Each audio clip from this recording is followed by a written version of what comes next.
Welcome back, everybody, to the Baco Motorsports Power Hour. I'm Louis Samastoy, your host, and we have the panel in here now. We've got Jason Galvin from Channel 17. We've got Steve Hughes, and we got Brian Olson from the SRL Southwest Tour.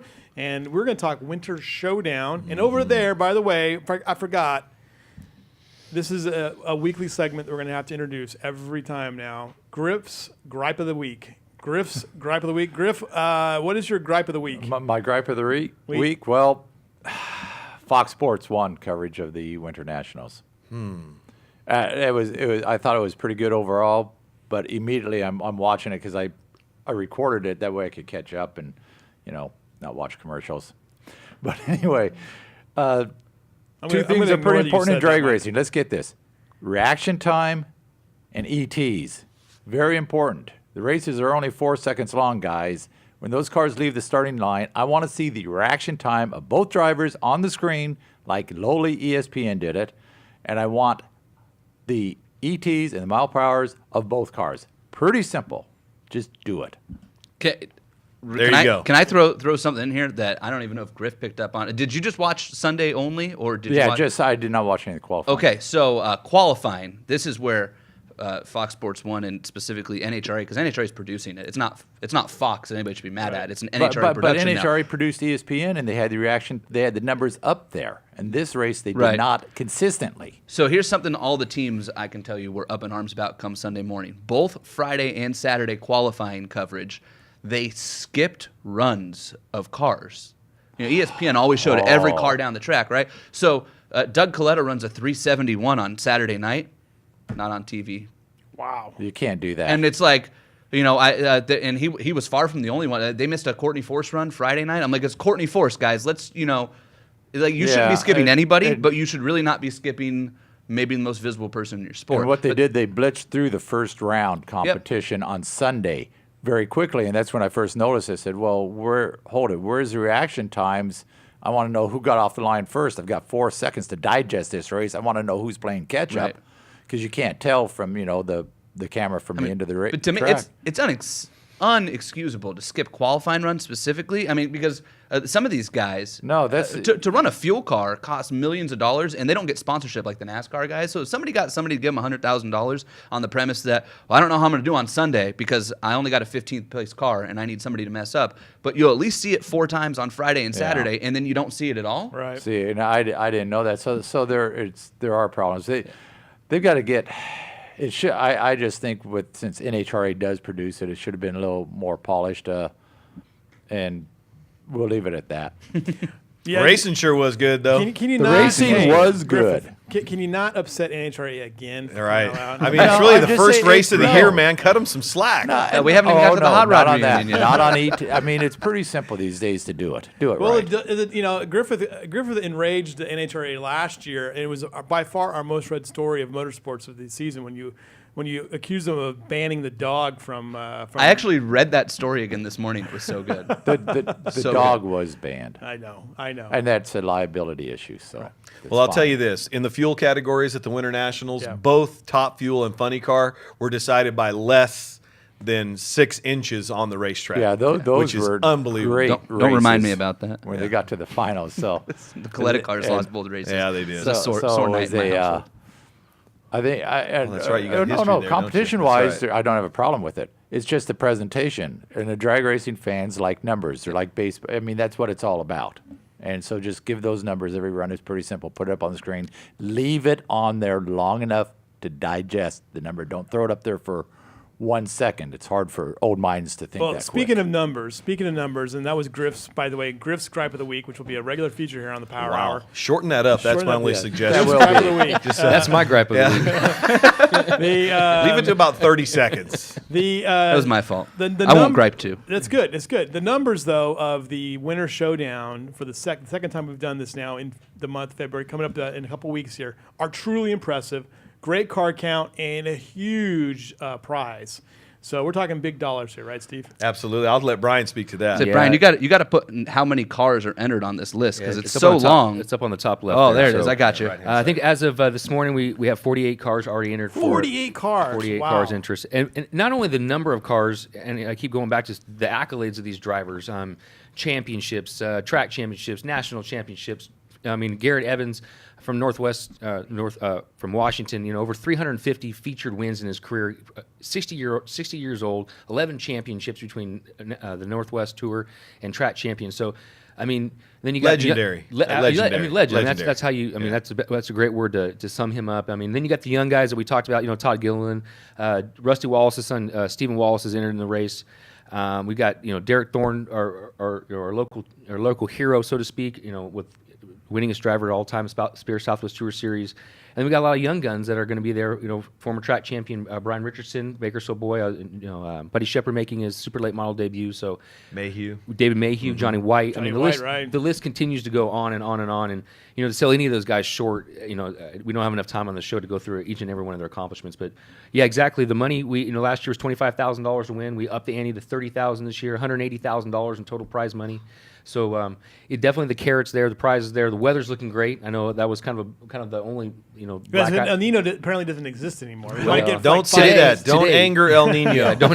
We can talk about this on Monday. There's the a 29th. blob. You know that there's a blob that is defeating El Nino. So keeping That's it great. away. Yeah, I'm a big fan of blob. There you go. It should be great weather though. El Absolutely. Nino should come Mid-70s all in weekend. Tuesday, Wednesdays, and Thursdays. Right. And the blob should take over on the weekends. I agree. Sure. Just pour Monday through Thursday. Yeah. And we'd be good. We'll pour this afternoon. It'll right. make things nice, and Right. then it'll be beautiful out there. Yeah. The feedback from last year's event was really positive. It was incredibly positive. Brent, what did you hear, and what made you guys really want to kind of raise this up this year? Well, I mean, obviously we're having a second annual, so I would say if you're having a second annual, you must have done something right the first time around. So we got the first one underneath our belt, and one of our biggest goals in 2016 was to attract some more of those drivers from the East Coast. And if you look down the roster that Steve's got and Jason has, I mean, a third of our field is approaching east of the Rockies, which is something that a lot of people didn't think we could ever accomplish, let alone in year two. So that's one of our biggest goals: to bring those drivers the east, kind of west. Bring the Northwest drivers, young versus old. I mean, we've got all these different sidelines as part of this event. So, and the fact that we're Bakersfield, Larry Collins and Marion Collins, myself, working with Steve at the racetrack, we're all local boys, and we want this event to be successful for our community. It's a great opportunity to generate a lot of tourism dollars for the Bakersfield market. And a lot of these teams are coming in starting Sunday night. I mean, they're a week early. They're going to be coming in. They're going to be testing Monday and Tuesday out at Kern County Raceway. And so it's great. We're excited about it. Next Thursday, a week from tomorrow, will actually be our kickoff party that we're going to have at Temblor Brewing, something we're really excited about. An opportunity to have all the haulers down there, race cars on display, drivers there. Opportunity for the race fans to come out and meet some of these drivers and up close and see those 18-wheelers, and then we're going to parade them out to the racetrack Thursday night. Steve, you get excited just looking at those haulers starting to line up inside the infield, right? I mean, that's the pleasure, and then obviously calling the race too is a great. It's going to be a lot of fun. Jeremy Anders from the Northwest is going to be joining me doing the pit reporting on the live side of it. But from the racetrack's point of view, we're just excited and proud and honored that KCRP was chosen for this event in basically the span of 18 months. When this thing became an idea in Marion and Larry and Brian's head, and they approached us, in July or June of last year, so the summer of 15 or of 14, and then the first one happened in February of 15. From that point on till now, what a great job this group has done to make this. Obviously, it's the premier race event on the West Coast, but challenging to be one of the best ones in the United States for short track racing. And that's something that KCRP couldn't be more proud of, to be a part of that. I'll be honest, when I first heard the idea of this race, I was skeptical. I mean, and I think it would have been unusual not to be a little skeptical. I'd been around racing a long time. I was at Irwindale when they had the NASCAR showdown, and that had NASCAR's backing, and it was difficult to draw car counts and fans and whatnot. But I think the best thing that Brian and Larry did was the second they got somebody with a name from the East Coast to say, I'm in, this became a legitimate race. It became something more than just an all-star event for the tour, so to speak.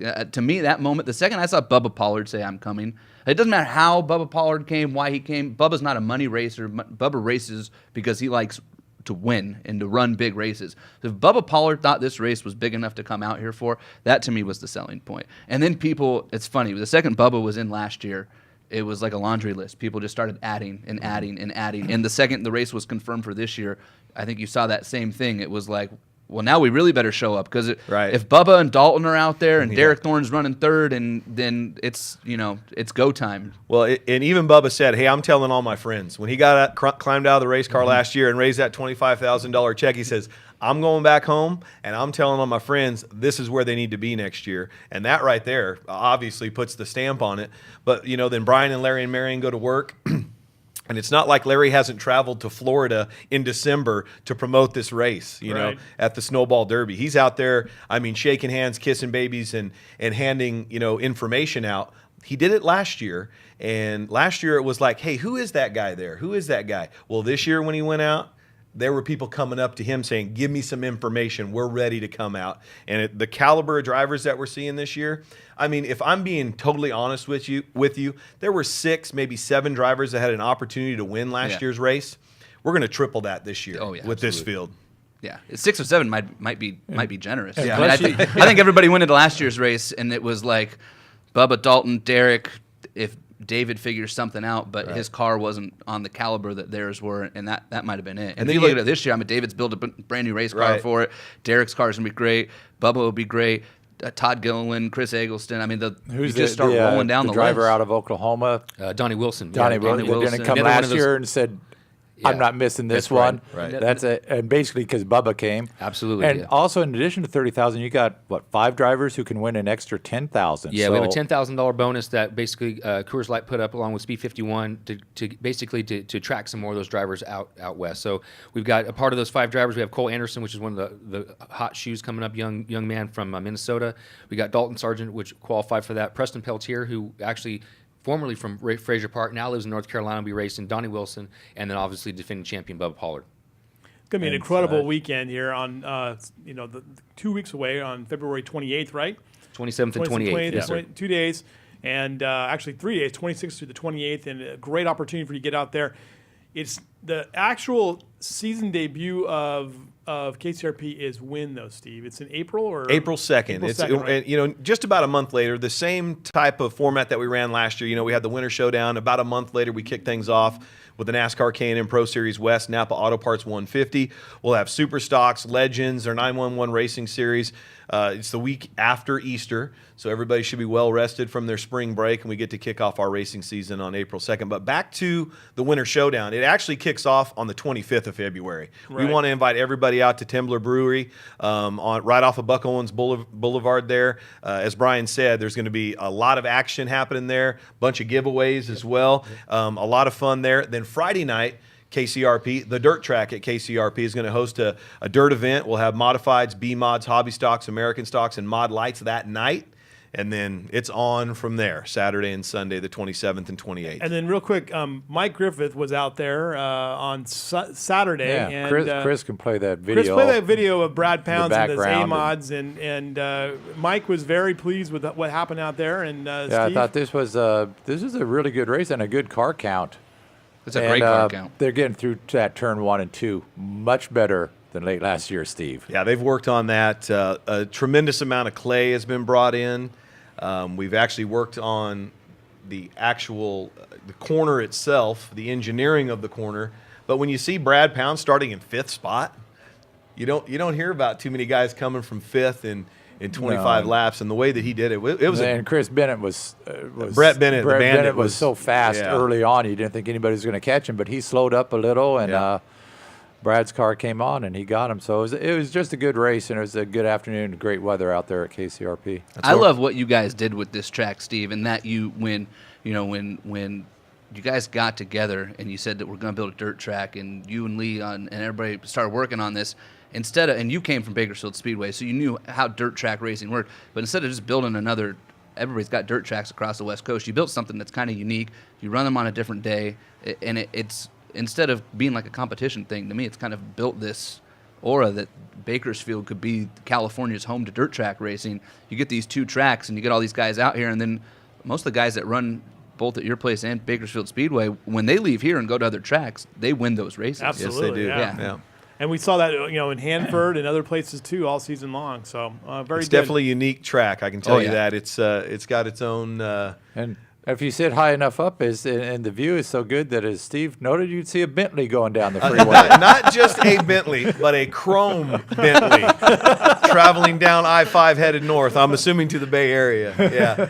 All right, very good, Steve Hughes. Thanks for joining us. We'll see you next week. And Brian Olson, great job. Thanks. Great job on this, and looking forward to the race. I will hopefully get out there and see it because it's going to be an outstanding night, and the weather should be fantastic. Absolutely. The weather the last few days, it's going to be huge crowds and a great opportunity. All right, we'll take a quick break. We'll be back with an update from Bakersfield Speedway right after these messages.